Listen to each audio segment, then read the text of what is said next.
कॉन्सेप्टोरिया में आपका स्वागत है। कभी सोचा है कि वो कौन सी चीज है जो सरकार को कह सकते हैं बेहिसाब ताकतवर होने से रोकती है? आज से हम अपनी नई सीरीज शुरू कर रहे हैं जिसमें हम भारतीय संविधान के दिल की बात करेंगे, हमारे मौलिक अधिकार। और ये भाग 1 है जहां हम जानेंगे उस ढाल के बारे में जो हम सबकी रक्षा करती है। तो चलिए सीधे एक जरूरी सवाल से शुरू करते हैं।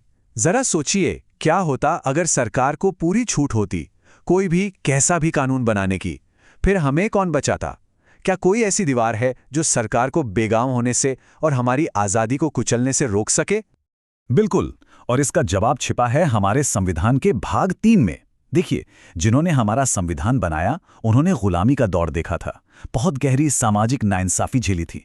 तो अपने उस तजुर्बे से उन्होंने एक बहुत ही कह सकते हैं जबरदस्त समाधान निकाला, मौलिक अधिकार। और ये सिर्फ कागज पर लिखे कुछ नियम नहीं है, नहीं, ये हर नागरिक के लिए एक पक्की गारंटी है। तो इन अधिकारों को ना एक ढाल की तरह समझिए, एक शील्ड जो हर एक इंसान को बचाती है। पर कोई भी ढाल तभी काम की होती है जब हमें 2 चीजें पता हों। पहली, ये हमें बचाती किससे है, और दूसरी, ये ढाल आखिर कितनी मजबूत है। तो पहला सवाल, ये ढाल हमें किससे बचाती है? इसका जवाब है राज्य से। और अनुच्छेद 12 राज्य की परिभाषा को बहुत बहुत बड़ा बना देता है। मतलब ये सुरक्षा सिर्फ केंद्र सरकार या संसद के खिलाफ नहीं है। नहीं, ये राज्य सरकारें, पंचायतें, नगरपालिकाएं, यहां तक कि LIC और ONG जैसी सरकारी संस्थाएं भी सब इसके दायरे में आती हैं। सत्ता का हर रूप, ये समझना बहुत जरूरी है। ठीक है, तो अब हमें ये तो पता चल गया कि ये ढाल हमें किससे बचाती है। पर अब दूसरा सवाल, ये कितनी मजबूत है? क्या कोई सरकार एक नया कानून लाकर इसे तोड़ सकती है? यहीं पर एंट्री होती है अनुच्छेद 13 की। और यकीन मानिए, यही अनुच्छेद इस ढाल को एकदम फौलादी बना देता है। अनुच्छेद 13 एक बहुत बड़ी शक्ति देता है हमारी न्यायपालिका को, जिसे कहते हैं न्यायिक समीक्षा या जुडिशियल रिव्यू। आसान भाषा में कहें तो हमारी अदालतें ये चेक कर सकती हैं कि कोई भी कानून मौलिक अधिकारों के खिलाफ तो नहीं जा रहा। और अगर कोई कानून इस ढाल में जरा सी भी सेंध लगाने की कोशिश करता है तो सुप्रीम कोर्ट उसे रद्द कर सकता है। इसीलिए सुप्रीम कोर्ट को इस ढाल का आखिरी रक्षक, मतलब अ फाइनल गार्डियन कहा जाता है। अब इस शक्ति की वजह से ना संसद और सुप्रीम कोर्ट के बीच एक जबरदस्त खींचतान शुरू हो गई, जो कई दशकों तक चली। देखिए, 1951 में शंकरी प्रसाद केस में कोर्ट ने कहा कि संसद मौलिक अधिकारों को बदल सकती है। फिर 1967 में गोलकनाथ केस में कोर्ट अपने ही फैसले से पलट गया और कहा, नहीं, संसद इन्हें नहीं छू सकती। और फिर आया 1973 का वो ऐतिहासिक केस, केशवानंद भारती केस। इसने सब कुछ बदल दिया।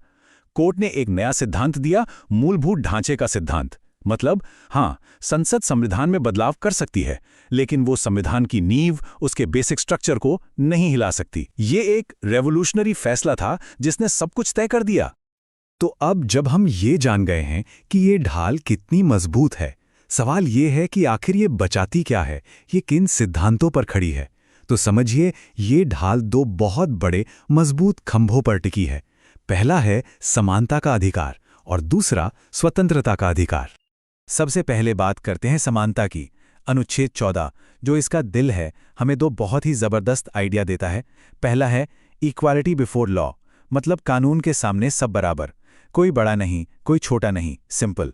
पर दूसरा idea equal protection of laws और भी गहरा है। ये कहता है कि सच्ची बराबरी लाने के लिए कभी कभी अलग अलग लोगों के साथ अलग बर्ताव करना जरूरी है, ताकि जो लोग दौड़ में पीछे रह गए हैं उन्हें थोड़ा सहारा देकर बाकी लोगों के बराबर लाया जा सके।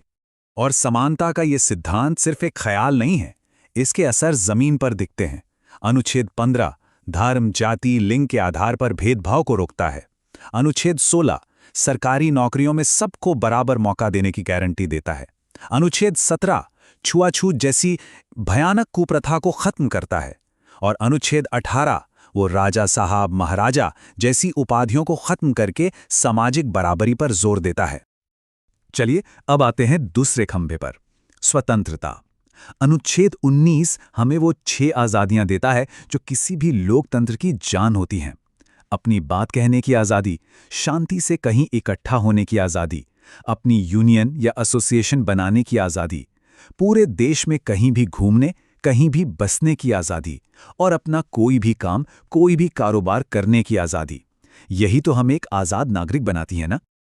पर एक बात गांठ बांधने वाली है, कोई भी अधिकार एब्सोल्यूट नहीं होता, मतलब असीमित नहीं होता।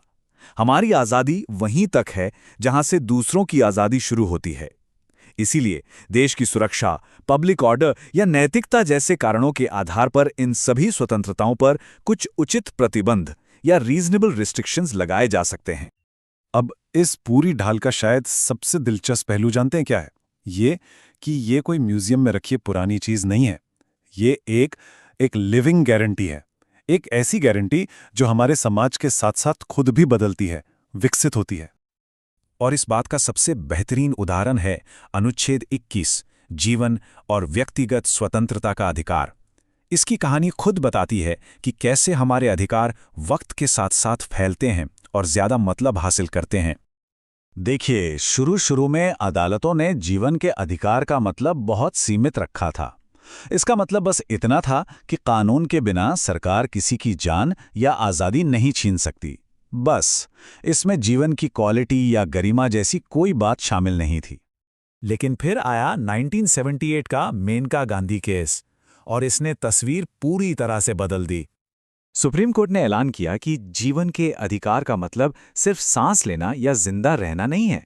इसका असली मतलब है एक इंसान की तरह पूरी गरिमा के साथ जीना, right to life with human dignity.